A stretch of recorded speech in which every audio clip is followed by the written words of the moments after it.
Hi everyone, my name is Hector, and in this channel, we're going to show you some of the hikes that we go on in this beautiful country called Spain.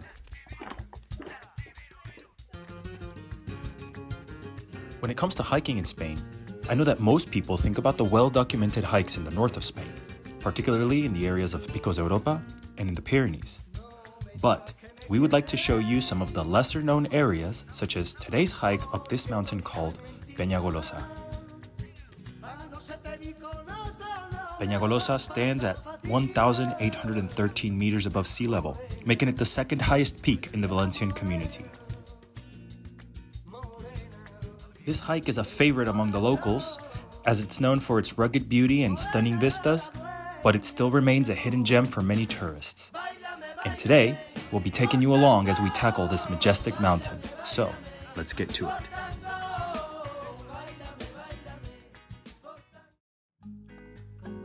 We decided to spend the night at an area called El Planas. This is a popular free camping area located very close to the Penyagolosa trailhead. The reason we decided to stay here was that we wanted to wake up bright and early to beat the midday heat and make our way from here to the trailhead, which is a short walk up the road.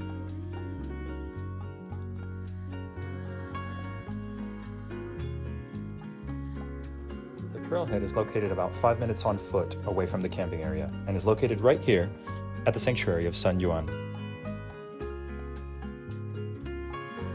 Keep in mind that most hikers are going to be taking a more commonly used route, which goes up the north face of the mountain.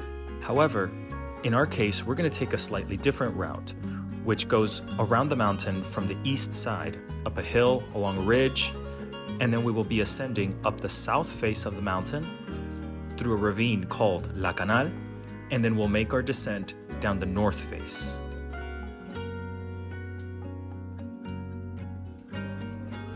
The first leg of our trail consists of starting from the trailhead, which is at the sanctuary of San Juan, and then going up a hill along the ridgeline until we reach a place called La Masía de la Cambreta.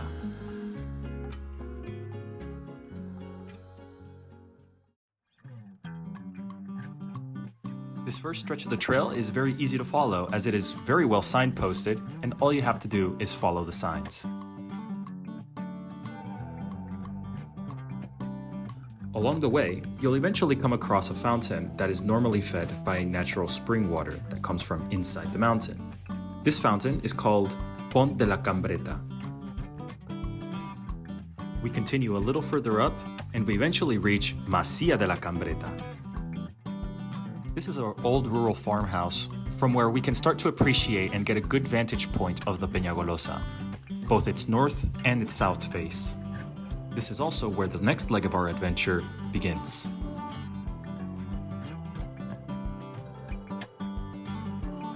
From Masía de la Cambreta, we need to get to the goat path that is going to lead us to the top of the mountain. In order to do that, we need to take a forest track that leads us down and around the mountain until we eventually reach the point where the goat path will lead us up.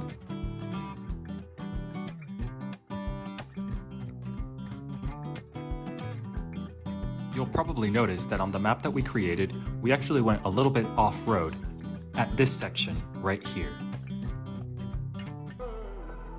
This is due to some recent natural events such as wildfires and rock slides that have dropped some of the trees and blocked the area where the path is.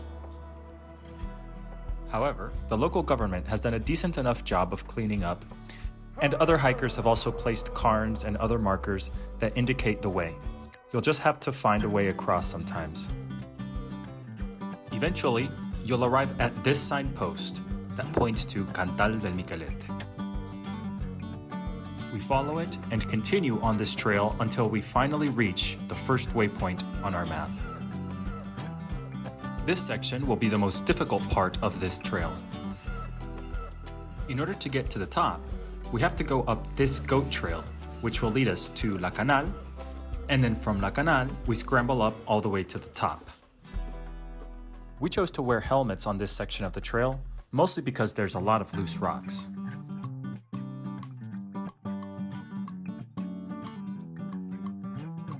There's also a lot of goats in this area. They love to run around, jump around, and just generally kick rocks in your direction. Eventually, we arrive at the first ravine, which is the bigger and more impressive of the two, but this is not the one that we're going to climb up. However, we decided to take a break here, get some water, take some pictures, and then continue on the path until we reach the second ravine. It's just a short walk up.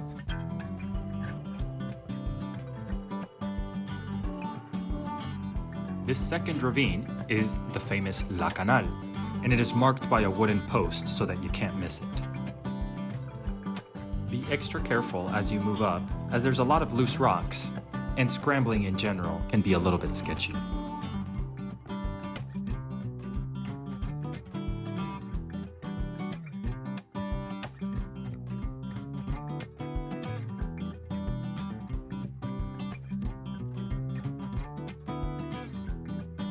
With this shot here, you can get an idea of how narrow this section of the ravine is.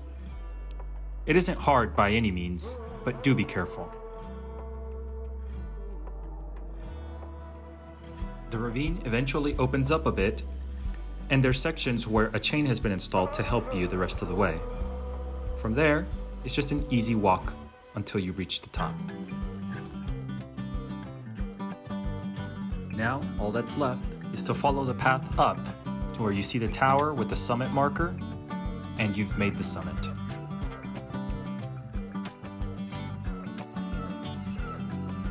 If you like this video and want to see more like it, hit that subscribe button and give us a like while you're at it.